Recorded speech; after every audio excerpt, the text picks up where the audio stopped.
Hello दोस्तों, आज इस वीडियो में हम मेरी पहचान इस नए पोर्टल के बारे में जानकारी लेंगे और इसी के साथ ही देखेंगे आप इस नए पोर्टल पर अपना अकाउंट किस तरह से क्रिएट कर सकते हैं। तो चलिए वीडियो शुरू करते हैं। दोस्तों, भारत सरकार की ओर से मेरी पहचान ये एक नया पोर्टल लॉन्च किया गया है। आप इस पोर्टल पर रजिस्टर करके किसी भी सरकारी योजना के लिए लॉगिन कर सकते हैं, यानी आपको किसी भी सरकारी सुविधा का लाभ लेने के लिए हर बार उस पोर्टल पर नया अकाउंट तैयार करने की जरूरत नहीं।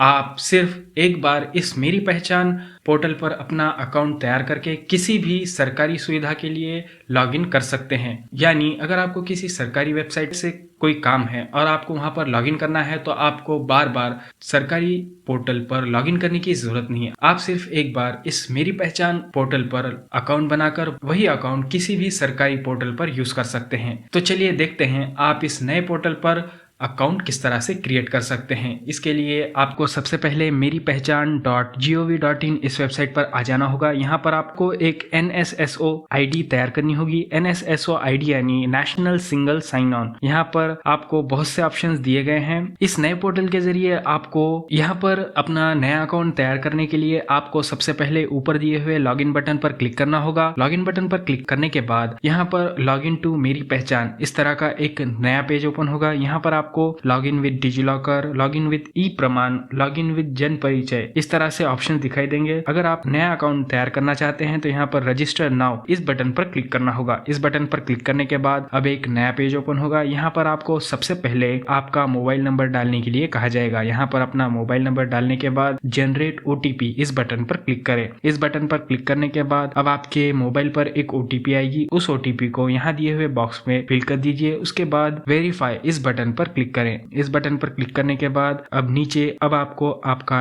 फर्स्ट नेम यानी आपका नाम डालना होगा। उसके बाद अब यहाँ पर लास्ट नेम यानी आपका सरनेम डालना होगा। ये ऑप्शनल है, अगर आप चाहे तो फिल कर सकते हैं। उसके बाद आपकी डेट ऑफ बर्थ फिल कर दीजिए। अब जेंडर सिलेक्ट करें। जेंडर सिलेक्ट करने के बाद अब आपको आपकी यूजर ID क्रिएट करनी होगी। आप यहाँ पर कोई भी यूजर ID तैयार कर सकते हैं। यूजर ID यहाँ पर फिल कर दीजिए। उसके बाद अब एक पासवर्ड क्रिएट कीजिए। पासवर्ड मिनिमम 8 कैरेक्टर का होना चाहिए। उसी के साथ ही पासवर्ड में एक कैपिटल लेटर, एक स्मॉल लेटर और एक स्पेशल कैरेक्टर होना चाहिए। अब यहाँ पर वही पासवर्ड कंफर्म पासवर्ड इस बॉक्स में फिल कर दीजिए। उसके बाद नीचे दिए हुए चेक बॉक्स पर टिक कीजिए। अब ये सभी कुछ हो जाने के बाद वेरीफाई बटन पर क्लिक करके अपना अकाउंट तैयार कर लीजिए। अकाउंट तैयार हो जाने के बाद अब यहाँ पर आपने तैयार की हुई यूजर ID यहाँ पर आपको फिल करनी होगी। उसके बाद यहाँ पर पासवर्ड फिल कर दीजिए। ये सभी कुछ हो जाने के बाद यहाँ पर नीचे दिए हुए चेक बॉक्स को टिक कीजिए। अब साइन इन बटन पर क्लिक कीजिए। साइन इन बटन पर क्लिक करने के बाद अब यहाँ पर आपके सामने एक नया पेज ओपन होगा। अब यहाँ पर आपके सामने बहुत सी सर्विसेज ओपन हो जाएगी। आप यहाँ पर किसी भी सर्विस पर क्लिक करके लॉगिन कर सकते हैं। अब आपको हर सर्विस के लिए नया अकाउंट तैयार करने की जरूरत नहीं। आप सिर्फ इस मेरी पहचान पोर्टल पर तैयार किए हुए